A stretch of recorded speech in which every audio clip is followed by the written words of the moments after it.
Hey guys, welcome to the 2018 TOB. My name is Kirsten Miller-Jones. I will be running TOB for this year. So if you have any topics that would resonate well with the group, definitely let me know. I left some cards out there, or we can touch base after. Right now, it's been so popular, we're actually booked for November of this year, but people do fall off. Oh, she just took December. People do fall off the book sometimes, so definitely we're always looking for people to be in our pipeline to kind of come in and present. Those of you who are familiar, AFCEA, if you're not a member and you'd like to join, I can show you this brochure after. I'm part of Young AFCEA, and TOB kind of falls under that. So also I wanted to introduce our corporate sponsors for 2018. Back here we have Nexus Century, Katie, and the rest of her group. Thanks to them, we have our bagels every month, so we appreciate you guys being the corporate sponsor. Thank you. Good.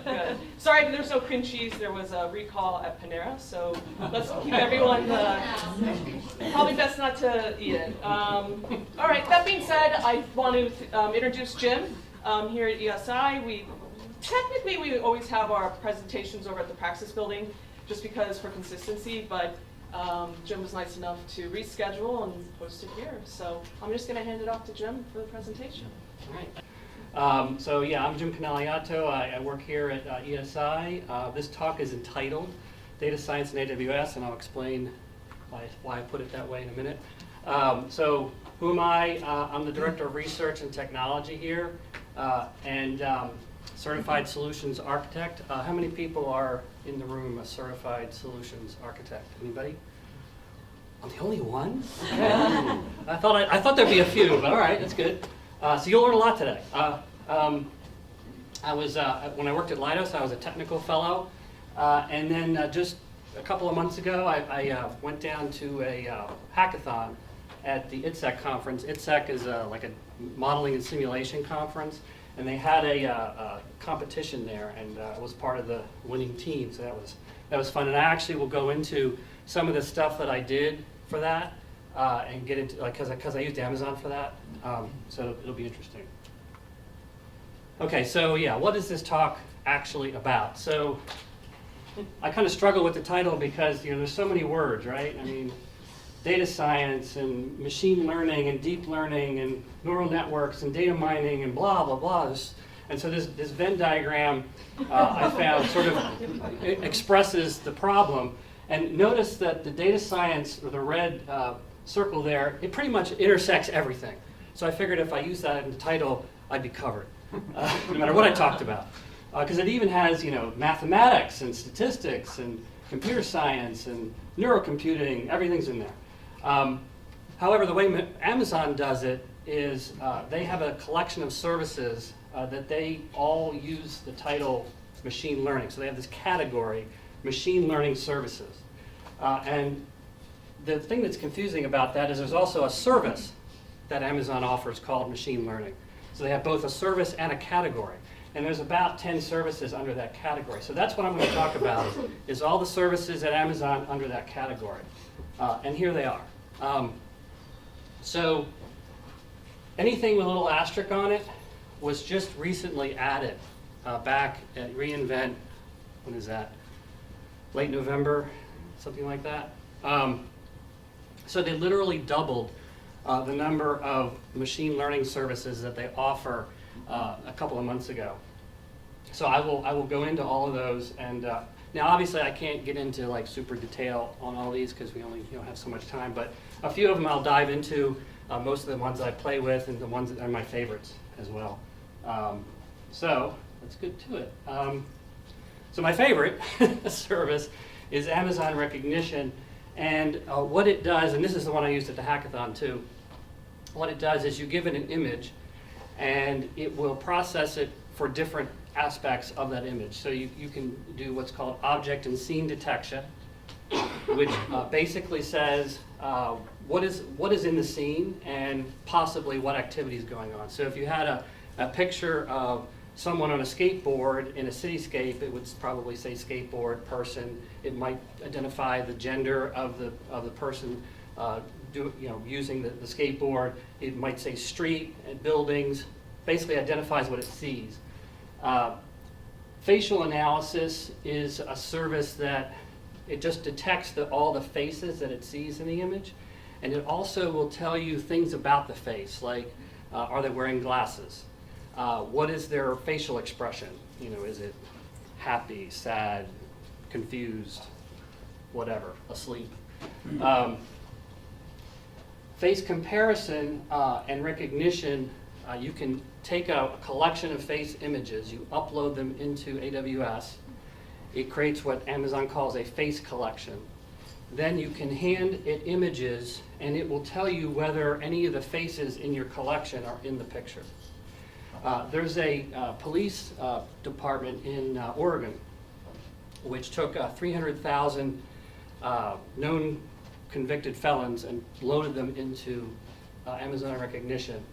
And then when they get either a video or a picture from a crime or a tip, they'll run it through there and see if there's any matches. And the reason they do that was before, what would happen is they would get a picture, let's say from a security camera, and then they would basically pass it around the office. Say, do you know this guy? Do you know this? You know who this is? And obviously that's pretty inefficient and possibly very error prone.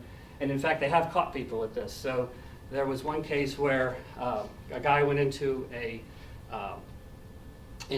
hardware store, got a cart, filled the cart full of stuff, went to the self-checkout line, went through the motions like they were checking out, and then walked out the door. Now, fortunately for them, there was a camera at all those kiosks, and they got a pretty good shot, and they were able to identify who it was. So this kind of stuff, is going to be, I think, more common. The other uses I've seen for it are there's a company called Hyper, which uses Amazon Recognition for facial authentication as a biofactor, right, for authentication. Image moderation. So that's where you give it an image and it tells you whether there's suggestive or pornographic content. So you can use that for filtering for children.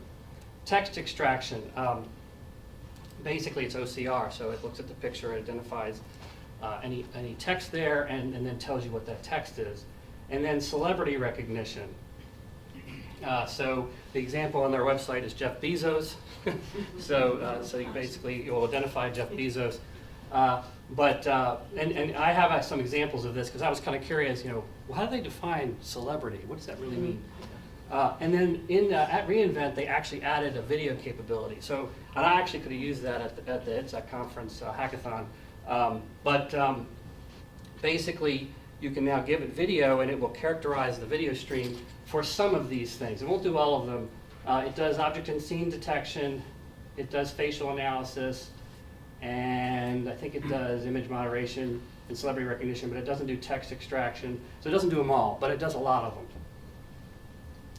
Okay, so celebrity recognition. So obviously, I said, okay, well, musicians, so Rihanna, no problem. Actually, so just so you know, the top row are the wins, the bottom row are the fails.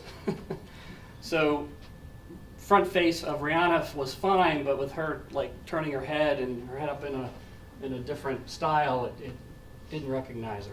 And same kind of thing with Tom Cruise, fine front face, but I'm assuming it's because of these glasses, these big thick sunglasses, it did not recognize him. Then I thought, well, what about politicians? I figured the federal politicians, it would know those, so I tried, our governor, and sure enough, it knew Larry Hogan. And then I thought, what about YouTube celebrities or internet celebrities? Anybody know who Jenna Marbles is? How many people? A couple? Just a few? So it knew who she was. She has about 17 million followers on YouTube and about 2.5 billion video views. She was one of the original YouTube stars. So I thought, well, what about other YouTube stars? And so how many people know Dude Perfect? A couple people. So this is one of the guys from Dude Perfect, Tyler Tooney. It did not know him. And in fact, what it did is it mistook him for a baseball player named Adam LaRouche. Huh? If you look a lot alike. They do, yeah. Maybe they're the same I mean, thing. I could see, like, it's 66% here for the match, but still, but for some reason, now see, the thing is, Dude Perfect actually has more subscribers and views than Jenna Marbles does, but it doesn't know them for some reason. And by the way, what they do, in case you're interested, is they do crazy feats of athletic skill with great enthusiasm. Okay. So at the hackathon, what happened was, so before the hackathon, of course I tried to find out what this thing was about, what were they going to have us do, and it was total radio silence. They were very good about that. They didn't say anything. So when I got there, what they basically told us was they had data that represented was presentations, video, images, and white papers from the Army's TRADOC, which is the Training and Doctrine Command. And what TRADOC's been doing over the last 4 or 5 years is they've been running around the country having these mad scientist events, so they're like summits and off-sites and meetings and things with universities and industry, and basically people come and they give talks about technology, the future, what's going to happen, where do people think things are going. So it's a lot of unstructured content. And so Booz Allen was the coordinator for the event, and they presented a kind of a baseline of what they did or what they had. And it was a Python script that extracted all of the text from the white papers and the presentations. Then it took the audio track from the video, extracted those out, and then transcribed those into text. So now we have a big pile of text.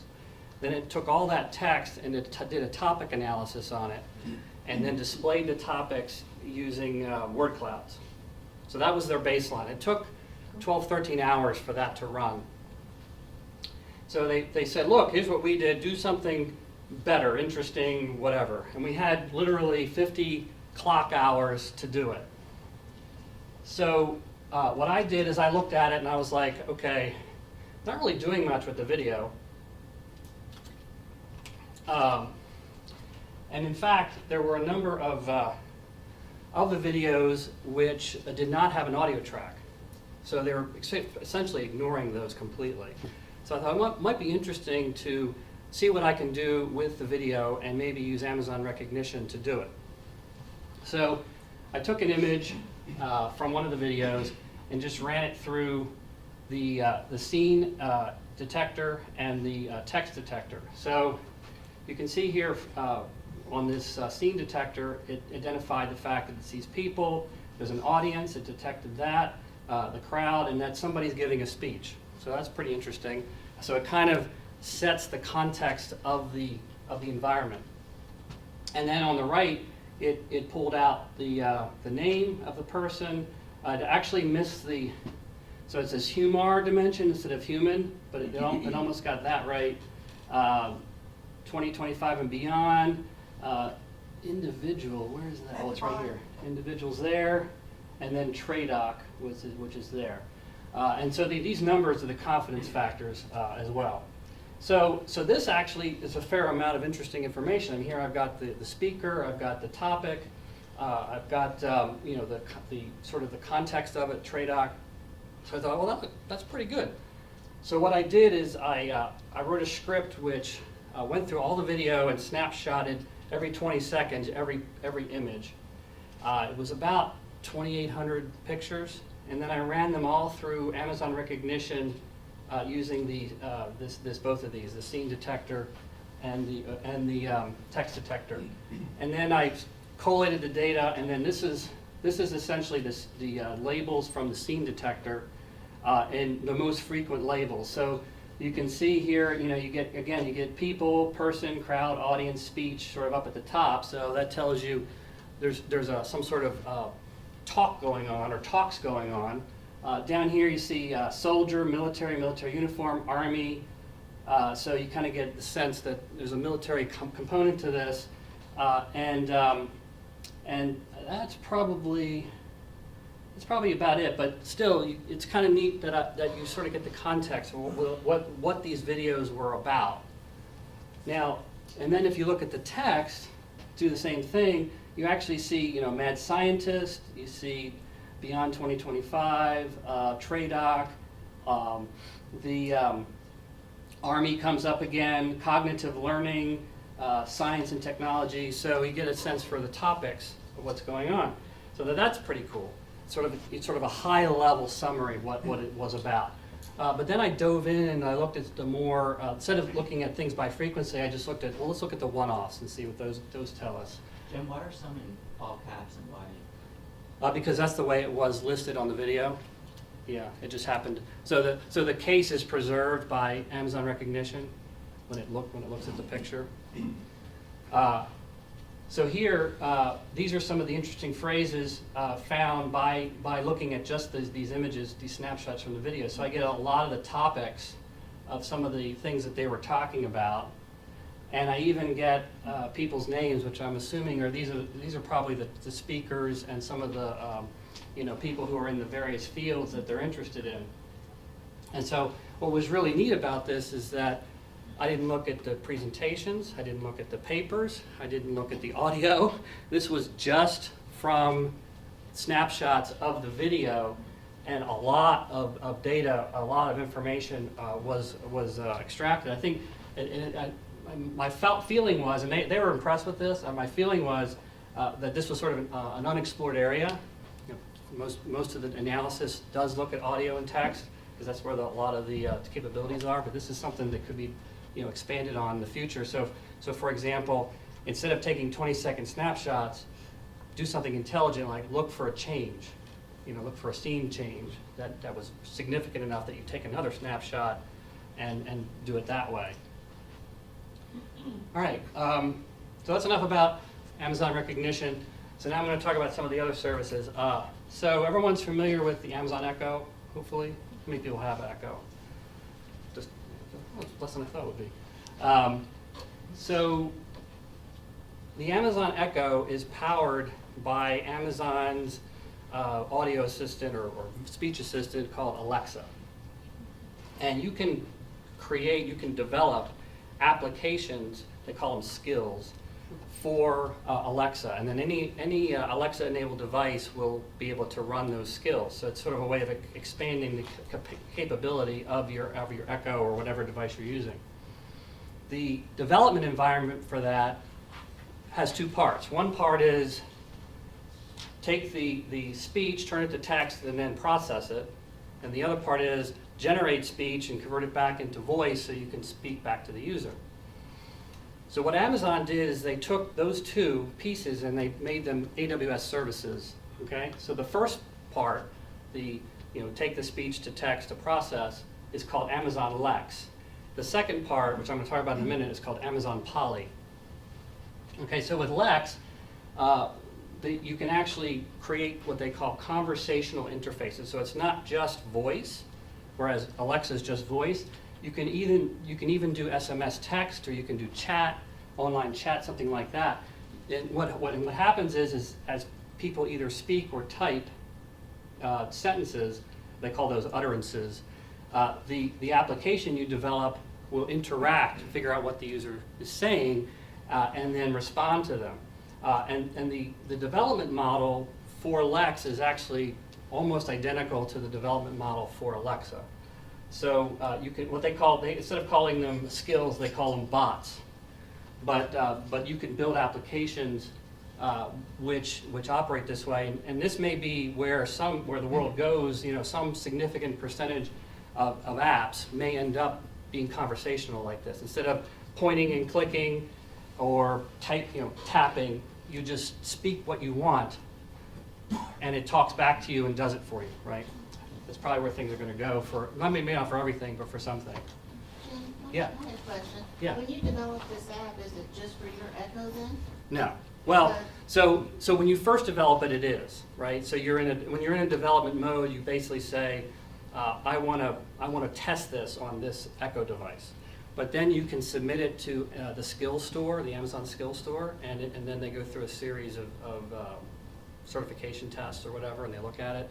And then if they like it, they'll then approve it and put it into the skill store, and then anybody can load it onto their system. So you have to physically load it, because what would prevent somebody from listening to a particular phrase and then, you know, from anybody? Yeah. So you have to what they call enable a skill. So you don't just get all the skills by default. Now there is a lot of stuff built into the Echo that Amazon gives you, but if you want to do something more specific, you have to turn it on. Yeah. Okay, so Polly. So Polly is the other way, right? To give me having some text, speak it. Now Alexa only has one voice. Polly has 52 voices in a whole bunch of languages, including 18 languages, and 16 of those voices are actually in English. And it's male and female with different accents. So there's British accents, there's Australian, there's Indian. So I have written a little program I call Polly Narrator, and I'm going to demo it here in a second. What Polly Narrator does is you give it a conversation. So you basically have a character name, like a first name, colon, and then something you want it to say, and then you basically take a text file and you build up your interchange with all these different characters. And then what Polly Narrator does is it assigns voices, poly voices to it, and then plays it back. So let me just run that. And we were having a little bit of trouble with the audio, so hopefully this will work. Does Polly allow you to add like corrections to their pronunciation of things or? There is some, yeah. There's something called the speech markup language, I think is what they call it, where you can adjust. Who asked that question? Me. I heard a voice. You can adjust how fast and slow. You can adjust intonation.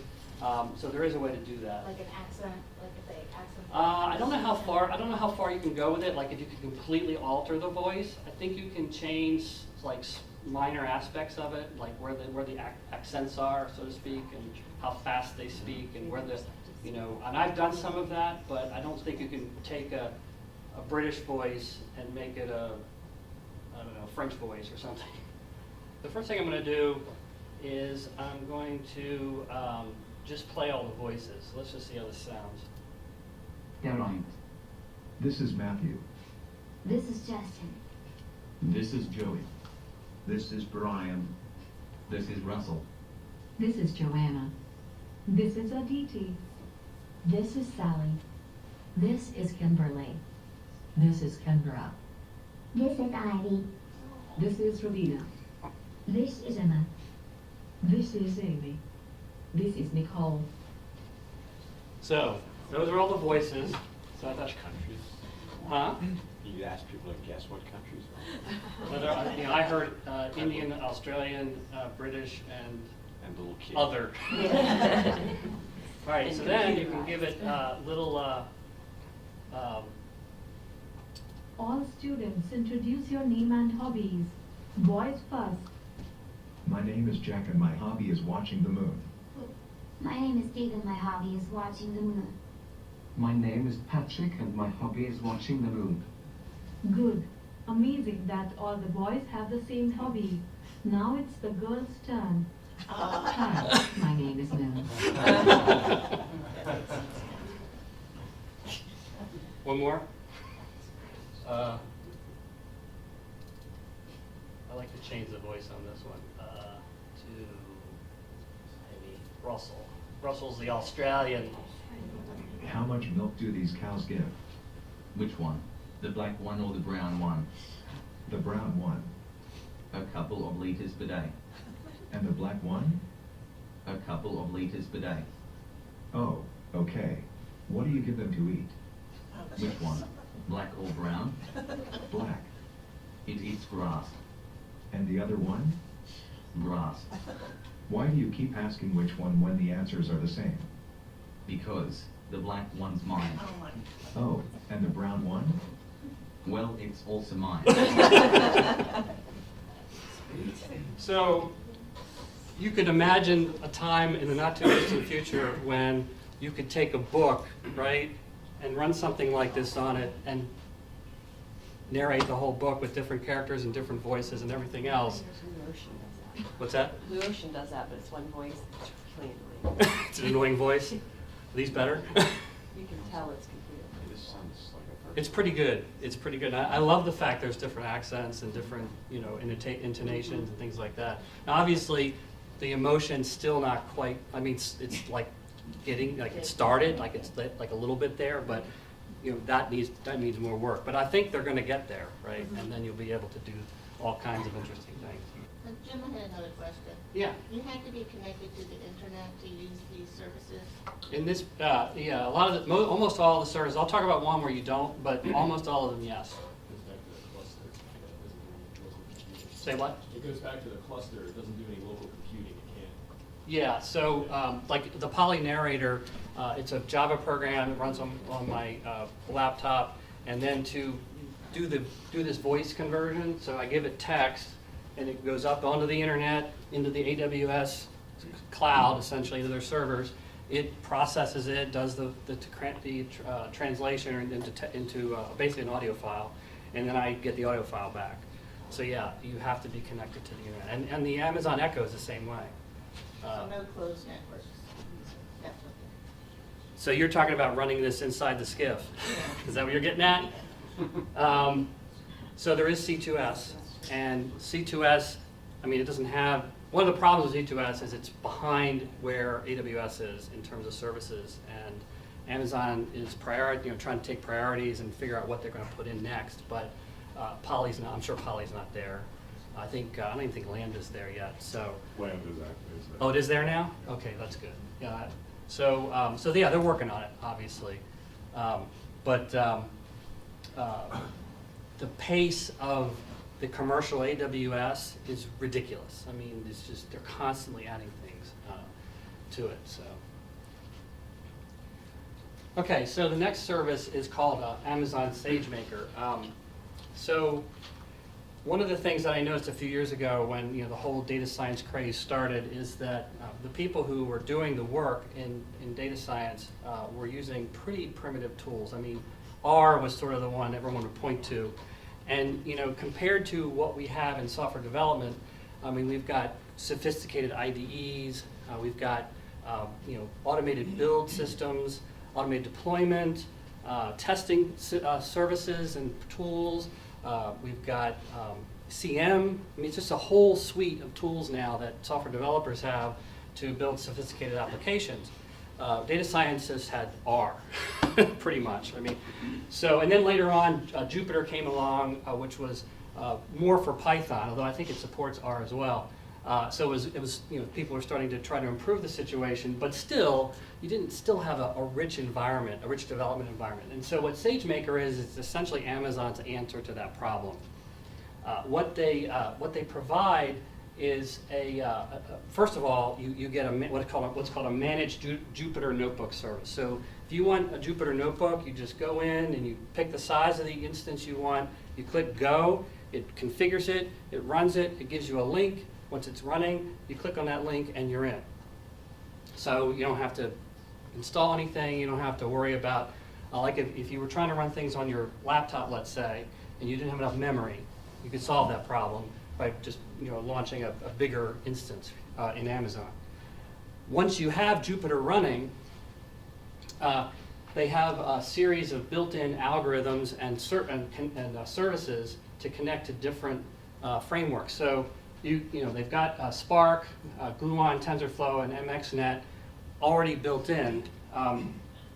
So I don't know if you're familiar with the fact that there's a whole slew of these frameworks now, because everyone's trying to jockey for market share. So Tensorflow is Google's. I have a bigger list later on in the talk.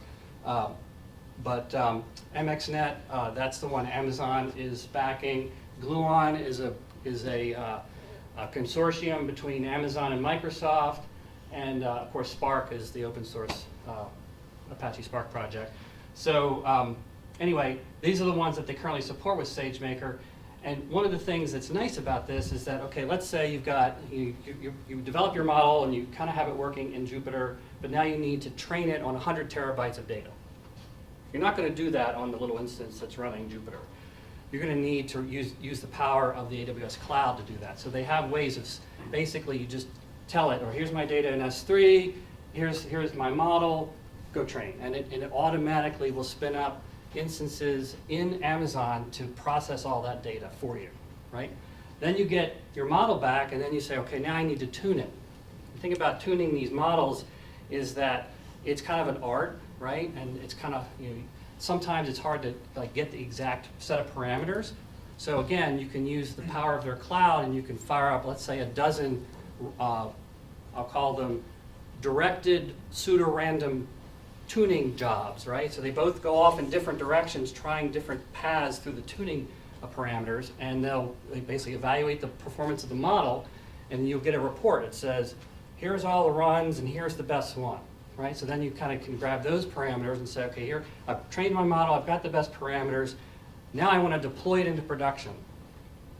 So then you can do the same thing. Press that, it creates the cluster, creates a REST endpoint so you can give it data to process, and it runs it, again, in a scalable cloud environment. The final thing it does is this A/B testing. So now you've got something running in production. Let's say you make a change to your model, you make an improvement, right? So I've got something better. How do you know it's better? So what you can do is you can deploy that model into production in a kind of a small set of cases. And what will happen is SageMaker will collect metrics. Here's your old model, here's your new model, and here's the performance in production of the difference. And then you can decide, oh, didn't work out, roll back. Or, yeah, this is great, push it forward, and then go with the new model, okay? So pretty much gives you a complete, one-stop shop for doing development, deployment, testing, the whole thing. And then sort of related to SageMaker is Deep Lens. So this is, again, this was announced at Reinvent. It's actually a piece of hardware. So there it is. It's a video camera for doing image processing. And the way that Amazon is marketing this is it's for developers, basically to play with, right? So they can learn image recognition and machine learning and all of that, and then play around with their device. It's $250 off Amazon.com. They're in a pre-order right now. I pre-ordered one. They're going to be shipped in April, I think. And then it does have a number of built-in models, so it'll do some of the things that recognition can do, like faces and that kind of thing. But you can also train your own models in SageMaker and then download them into the device. Now, you had asked a question, Julie, about running things offline. Once you've loaded the model, you can disconnect it from the internet and it will operate. So what would you do with this thing? Well, like I said, it's for developers to play with. They gave a demo at Reinvent where they called it the abbreviated album review. So you hold up and actually they had LP album, like the old vinyl albums, the real big ones. You would hold up the album to the camera and it would identify the album and the artist. And then you would make a face. And it would record that you were happy. That was your happy face. So you liked this album, or whatever the sad, ugly face is, and it would record that. And then it would basically, that was your review. That was it. That's all you got. And it would record that. Another idea, maybe you put it in your house and it greets you when you come through the door. Hello, master. How have you been today? Or maybe as you have it pointing out to your driveway and it recognizes your license plate and opens up your garage when it sees your car or something.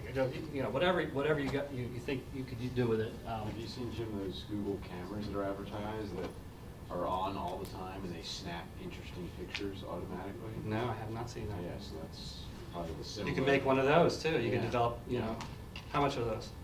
I don't know, I didn't click on the pre-order button. Where do the pictures go? I don't know. I'll Google it. They go to Depends on Google. the They go to picture. Google.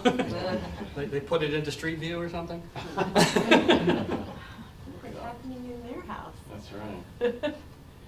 Okay, so the next one is Amazon Comprehend. So this is a text, a natural language processing service. So it does a lot of the things you know, this crowd probably being familiar with what our primary customer does, you probably recognize some of these things. So you know, language ID, entity identification, key phrase extraction, sentiment analysis, and topic modeling. So I can do a little demo here of that one. I have Comprehend, their sort of API Explorer up here, and then I'll take the description of ISIS from Wikipedia, click Analyze, and then what it does is it processes and identifies all these entities. So anything in this blue color is an organization. Things in black are things that it thinks are important, but it doesn't know what they are. It's kind of interesting. These red ones are dates. The orange ones are places. So basically it goes through here. This is a person, although I'm not sure that's a real person, but maybe it is. I'm not sure if anybody knows Arabic. They can tell me. And then down at the bottom, so and then this is the key phrase analysis.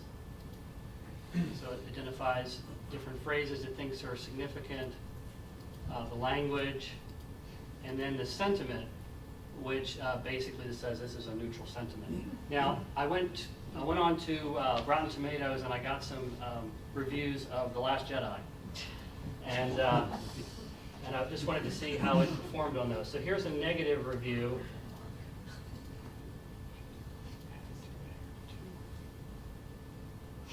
So sure enough, it came up 0.69 negative, 0.06 positive. So that was pretty negative. Now, positive review.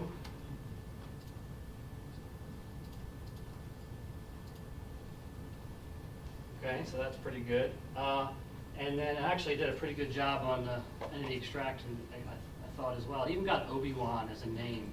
I was like, that's not a real name, so I didn't do that. The Force. And then this is interesting. This was a review that was, I'll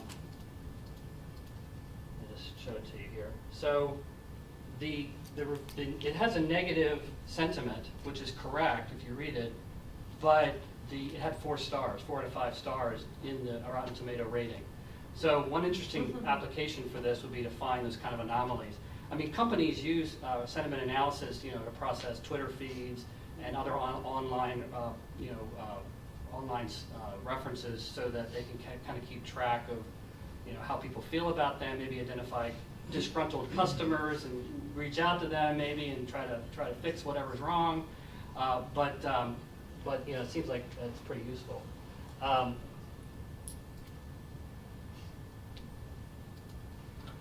Okay. So Amazon also announced 2 new services for transcription and translation.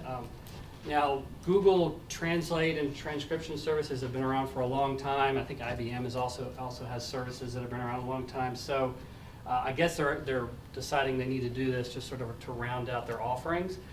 They're in preview right now, so in order to get access, you have to go in and you have to sign up, and then they have to approve you.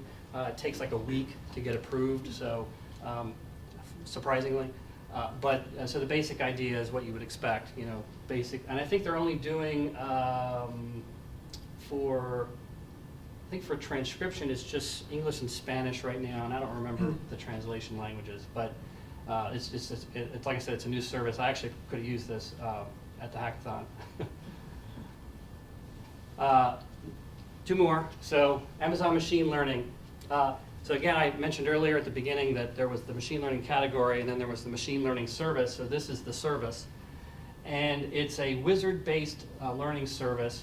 You give it a pile of data, and you identify in that data what's called the target, which is the thing you want to predict, and the row ID, which is if there's a column in the data that identifies each row. And you need to do that because that row is not going to be used in the model. it's not useful to the training. And what it does is it processes the data and it automatically builds a model. So it looks at each column and it figures out, it takes a guess, or it takes an educated guess, an artificially educated guess, as to how to process that column and then run the model on it. So for example, if it's a numeric column, it'll just use that, but if it's a textual column, it'll typically bin it, quantize it into a set of values. And you can go in and you can adjust all that if you want to. Then it tunes it for you, and then it tells you how well the model was, and then you can work from there. Once you have the model built, you can then do real-time or batch predictions. Now, these are the only algorithms they support, so it's all sort of linear-based algorithms. Now, not every data science problem needs a deep neural network. So for some problems, this is sufficient. And so what I did is I decided to try this out on the Titanic data. So I wanted to predict whether you would have survived the Titanic, because the data is actually out there on the internet. You can get it from Kaggle. Kaggle is like this data science competition website. And so what I did is this is what the data looked like. So you get this survived column, which is 0 or 1, the class of the ticket, which was 3 classes, 1, 2, or 3, name, sex, age, etc. This first column was the ID, so that's that row ID I mentioned earlier. So what I did is I identified this is my target predictor column, and then this is my row ID column, submitted it, or loaded into S3 and submitted it to the service. It created a binary classification model, so it automatically selected that because it knew that there was only 2 possible outcomes. And then it generated the model and told me that my performance score was AUC colon 0.879. So AUC stands for area under the curve. So in a binary classifier, one of the ways you evaluate it is using what are called ROC curves, and that measure essentially says that at 0.5, which is no better than a coin toss, and 1.0, which is perfect, this model ended up 0.879, which is pretty good, really.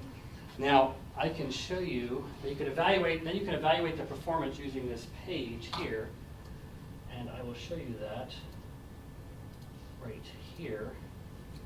So, so basically I've got my true positives, which are over here, my true negatives, which are over here. And by the way, this is what you want the graph to look like. You want to have lots over here and lots over here. If it looked like this, that'd be bad. But then I also have some false negatives and false positives, and it tells me over here what those are, right? So, so I get 83% correct, 70% are errors, and I can play around with this, what they call the threshold. So I basically grab this, I can move it around, and it will basically tell me, how the model responds, how my parameters might respond to that. So as I move up this way, my true positives go up, my false negatives also go up, right? And if I go this way, my true negatives go up, but my false positives go up. So it's a trade-off, balancing act.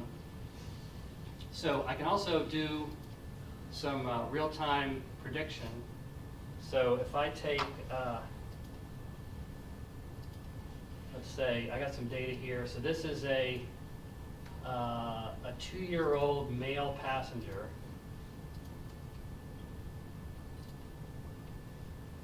Okay.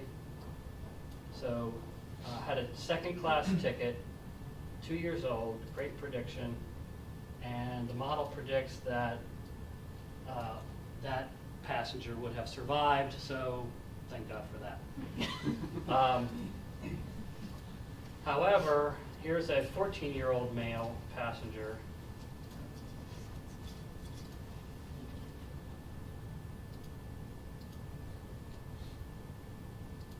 And that model has a third-class ticket, and that predicted that person would not have survived.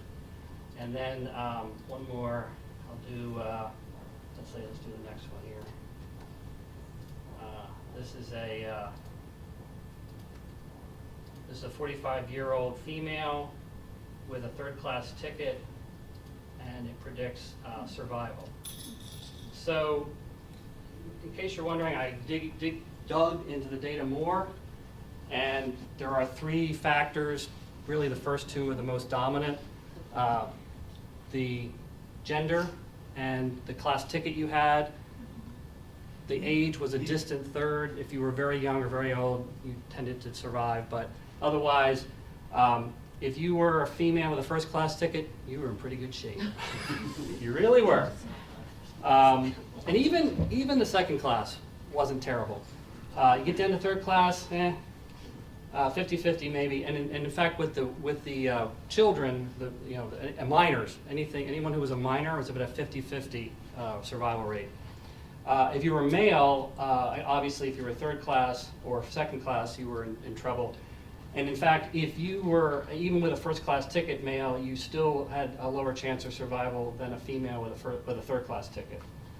So that's how the data came out. And so the model was able to capture all that and create a prediction from it. Does the Amazon service reveal what features are most significant to you, or did you have to? I had to do that. So they give you some clues. So there's a log that you can dig into, and you can look at some of the weights that they ended up with. So that gave you some idea, but I had to sort of reverse engineer that part of it. Yeah.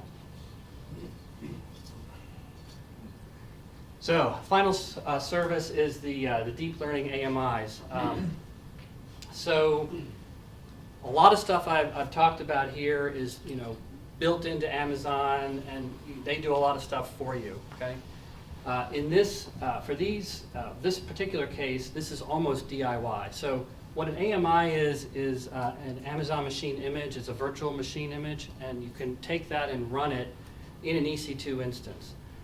And so they've loaded all this stuff onto the image. So virtually every major framework. So the other list I had MXNet, Gluon, TensorFlow, but then you get the Microsoft Cognitive Toolkit, Cafe2, Theano, Torch, PyTorch. I mean, all the ones people are using. You get the NVIDIA CUDA library, which enables the model to run on GPUs, so for acceleration. The Intel kernel library, which accelerates math processing on certain Intel processors. Of course, you get Jupyter and Anaconda. And then these are the instance types that you would typically use to take advantage of either the GPU or the Intel processing acceleration. So if you want to sort of roll your own and dig into this stuff separately without SageMaker, without Amazon machine learning or whatever, you would use one of these things, fire these things up in EC2 directly, and then the advantage of this is that you don't have to install anything. I mean, you could still do that step too, but at least they've taken that step out of it. You've got all these frameworks and libraries and things already set up and ready to go. Okay, and that's it. Any yes? So you had a laundry list of machine learning frameworks there. I'm familiar with TensorFlow. Do you have a preference from your experience of one you believe works better? I really don't at this point. I mean, I have played with TensorFlow some. I took a training course in it as well that was at Strata Data last year, I don't have a preference at this point. I mean, I think TensorFlow does have a lot of mind share right now. Like, it seems to be the one people like the most. But like I said, everyone's sort of trying to win the race right now. So. Do you know where you get the information about what applications are going to be available on C2S? Yeah, sort of well, the predicted timeline for that? So Amazon has a roadmap that is all being updated frequently, and it's based on customer feedback. And what we've been told is that first of all, you need to be a partner, and you need to talk to them and sign NDAs and that kind of thing. And if you do all that, they'll tell you. But they just won't, they're not just publishing it. You know, it's not like it's out on a website somewhere. It's not internal? Internal to Amazon? Like if you're on the high side? can Oh, you- I don't know about that. It's not. I don't think, yeah, I don't think it is, well, I should say, I think they have near-term things, you know, like, we're gonna add this in the next release or something, like the next release or two, but like, the longer-term roadmap over like a year or two or three, I The don't think question is, they. if you did go C2S on the high side, would you know what's coming on the high side? I think they would only tell you the near-term, at least that's what I've seen, is that. What's near term? 6 months. Yeah.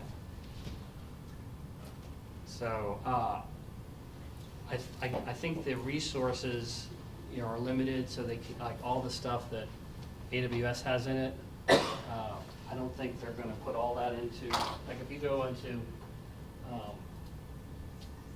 here, and let's say I go to, here, I mean, it's just an endless collection of services, many of which, see, no one's going to care on the high side, you know. Like I don't know, Deep Lens probably is not going to make it onto the high side, I would think, right? I'm glad that Lambda's getting there, because I think that serverless architecture stuff is really neat. Yeah. So, do you know if API Gateway's up there yet? I don't think so. Okay. Because that's not something that the system I Yeah. developed. The last time I saw it, no, it was not, but anyway. Any other questions? Yeah. How well versed are you on the Google Cloud machine learning and data science tools available in the Azure framework as well? Yeah, I haven't really spent a lot of time with those. Not a certified Google architect or.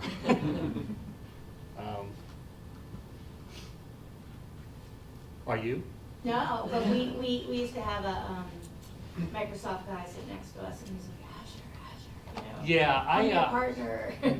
When we were doing stuff for Road Rally at Lidos, we did have Microsoft come over and they did show us Azure, and so I got at least got a demo of it and we got to talk to him about it. My impression of it was, you know, I don't know, 20%, maybe 25% of what AWS offered, something like that. So I think that's sort of the problem that other, like Google and Microsoft and others have, is just trying to keep up with Amazon is hard to do because they have such a big lead. One of the services Amazon has now is called Greengrass. Where is it? Yeah, you can't even find them. So many of them. There's a little search bar. So Greengrass, actually, in the Deep Lens camera, they use Greengrass, and what it is you run this in a device, in an IoT device, and it lets you manage the code in that device from AWS, but the code actually runs on the device, and it's actually Lambda. It's basically a way to run Lambda on a embedded device.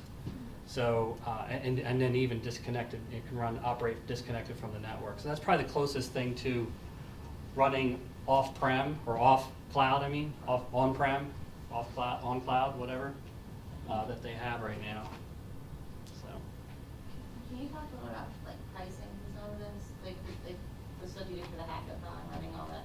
I don't know if you Yeah, actually read it. so I was really worried about that, and I did look it up. Fortunately, the Amazon recognition pricing is they have a free tier. So almost all of Amazon services have a free tier. Some are more generous than others. Amazon recognition is one of the more generous ones. You can run several thousand, I think it was like 5,000 images a month, and they won't charge you. And then even if they do charge you, it's like pennies, like per image. EC2, for example, isn't quite as generous. They do have a free tier, but it's a micro EC2 instance type, which is like 1 gig of RAM and 1 CPU, and so you can't really, I mean, you can do little things, but you can't do anything big there. For the others, you'd have to look it up. I would just Google, the service you want pricing, and they have a page for all of them. You haven't, But- like, accidentally gotten a $600 bill? Oh, what were you doing? No, I'm asking you, like, you haven't. Oh, I haven't, no. No, I haven't. I mean, you do have to be somewhat aware of it. I would say that probably the biggest way you can get into trouble is with EC2 instances, running them and leaving them up. Even though it might look like, oh, it's only 15 cents per instance per hour, per instance hour, over a month that can add up. So that's why one of the reasons I like Lambda so much, and the serverless architecture stuff, because when it's not running, you're not charged. So I have a website that I run on Amazon. We uses S3 and Lambda and stuff like that, and I think it's like a few dollars a month or something. And there's a free tier for Lambda as well, which I can't remember the numbers, but it's at least 1,000 function calls a month for free. And then after that, it's not that expensive. So you do need to look at it, and storage is probably the second thing. Like, I think it's 8 cents per gigabyte per month in S3 now, something like that. Again, not terrible if you only have gigabytes of data, but if you have terabytes, especially tens of terabytes, that can add up. Yeah, I would just I definitely look at the free tier, like if the service you want to use has a free tier, and just kind of look at it and say, oh, I'll never, I'm just going to play around, I'll never hit that. That's usually what happens to me, right? Oh yeah, I'm fine. And then if you're not fine, then the other way to handle it is start it up, play, shut it down. Like, I was worried about it. So I did fire up SageMaker, and because it essentially is running an instance, I was thinking, oh, that's probably going to charge me for something, right? So I used it for a few hours and shut it down. Anybody have any other questions? All right, well, thank you for coming.